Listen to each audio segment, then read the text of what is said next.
Non. Justement, le bélier, là on est sur un très haut niveau un peu métaphysique du zodiaque, hein, mais le bélier fait cet appel qui permet la jonction esprit-matière, qui va être faite dans le taureau. Pourquoi? Si on regarde le symbole du taureau c'est un soleil, donc un cercle, surmonté d'une hyperbole, c'est-à-dire en fait de la lune. Donc le taureau, c'est le signe, contrairement à ce que disent beaucoup de gens, souvent, c'est le signe le plus lumineux du zodiaque, et non pas un signe matérialiste. Pourquoi c'est le signe le plus lumineux? Parce qu'il réunit dans son symbole les deux luminaires, hein, le soleil et la lune, le luminaire du jour et le luminaire de la nuit. Donc il réunit dans sa fonction l'esprit, donc le cercle, et l'âme, la lune. Donc c'est lui qui permet vraiment de montrer le taureau. Je dis souvent, c'est lui qui va révéler la beauté à travers la nature, à travers son sens des matières. Il va révéler la beauté du sacré. Il va montrer que la nature ou les corps ou les matières sont le manteau de la divinité, sont le manteau du monde invisible. Donc il est dans cette logique, au fond, animique, hein, que j'évoquais tout à l'heure, qui est de dire la nature est une manifestation des lois divines. Donc le taureau a ce sens-là, c'est pour ça qu'il a un sens profond de l'œuvre utile, le respect de la nature, le respect des choses, le sens des matières. Il a aussi cette puissance qui est capable de tout absorber, comme la grande déesse Gaïa est capable d'absorber toutes les avanies que lui font subir les êtres humains qui l'habitent. Donc une grande résistance et en même temps en fait le taureau c'est le signe où on va se construire une stabilité émotionnelle. On dit souvent que le taureau est têtu, qu'il a du mal à pardonner, et c'est vrai, je me souviens d'un taureau qui a dû me pardonner un truc 20 ans plus tard, et je m'étais même pas rendu compte que j'avais vexé. Mais simplement parce qu'il prend dans son corps, dans sa chair, les choses d'une manière très, très émotionnelle, très profonde. Et comme c'est dans le corps, évidemment, il a du mal à s'en dégager, à pardonner, à oublier, à passer à autre chose. Donc l'aspect têtu du taureau n'est pas de la mauvaise volonté, c'est juste simplement qu'il vit les choses dans sa chair et que son corps émotionnel se construit à partir des ressentis de sa chair. De même que le bélier se construit un corps qui a de l'allure, c'est-à-dire à travers lequel l'énergie circule. Donc le bélier, c'est la maîtrise de l'énergie. Le taureau, ça va être l'élaboration de la sensibilité émotionnelle. Et on verra le gémeaux, l'élaboration de la pensée. Donc chaque signe va aussi être l'objet d'un travail alchimique d'élaboration d'une conscience à partir de cette expérience du soleil dans un signe.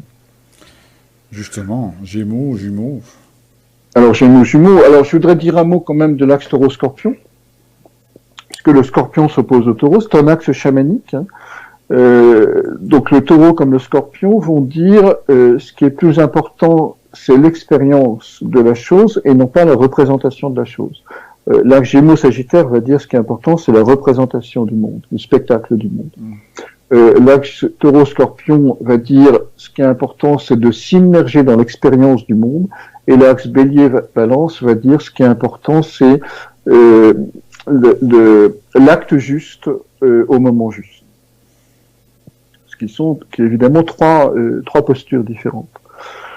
Donc l'axe taureau-scorpion, lui, sa situation sera, le taureau va dire les choses sont infiniment simples et il aura ce bon sens des évidences. Et le scorpion va dire les choses sont infiniment compliquées et il aura, on va dire, le bon sens de l'anguille sous la roche, la perception de l'anguille sous la roche.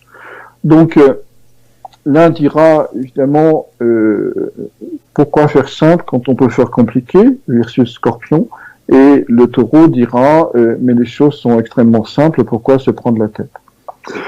Donc le taureau a le sens des réalités, le scorpion a un autre sens des réalités qui est celui du monde psychique et on va dire, de la psychanalyse ou de la nature humaine.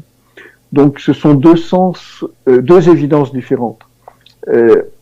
L'évidence du bon sens en taureau, et c'est ce qui est le moins bien partagé, si on y réfléchit, et l'évidence des mécanismes sous-jacents qui permettent l'émergence de cette simplicité du bon sens avec le scorpion. Donc on est dans un axe lié à la nature, évidemment, mais en taureau, c'est la nature de la nature, et en scorpion, c'est les esprits de la nature. Donc c'est pour ça qu'on est dans une dimension chamanique quand on travaille dans cet axe. Que s'est-il passé très précisément durant l'ère du taureau, de moins 4000 à moins 2000? Toutes les religions connues qui ont coexisté durant cette époque avaient le taureau comme figure centrale. Aussi bien la Chine, où les fameux Augustes primordiaux, les premiers empereurs mythiques chinois, c'était Shannong au front de bœuf. Vous avez dans l'Inde pré-aryenne la vénération du taureau fertile Nandi. Vous avez bien sûr le taureau androcéphale à Sumer. Vous avez en Égypte, dans l'Ancien Empire, j'ai oublié le nom de la première ville le plus au sud de l'Égypte, dans lequel on a trouvé les premières traces des pharaons. Donc c'est des pharaons mythiques, bien sûr. Le premier pharaon s'appelait Taureau Ier. C'est intéressant. Et après, vous avez la vache avec le disque solaire entre les cornes. On l'a montré tout à l'heure, c'est une vache qui était aussi présente dans les religions cananéennes, puisque c'était Baalat. Voilà. Mais tout ça, c'est des religions justifiées, hein, ce n'est pas des polythéismes sataniques, ce sont des religions justifiées, tout à fait traditionnalistes, où on ne vénère pas le taureau, mais on vénère Dieu à travers le taureau. Hein, c'est tout à fait différent quand même.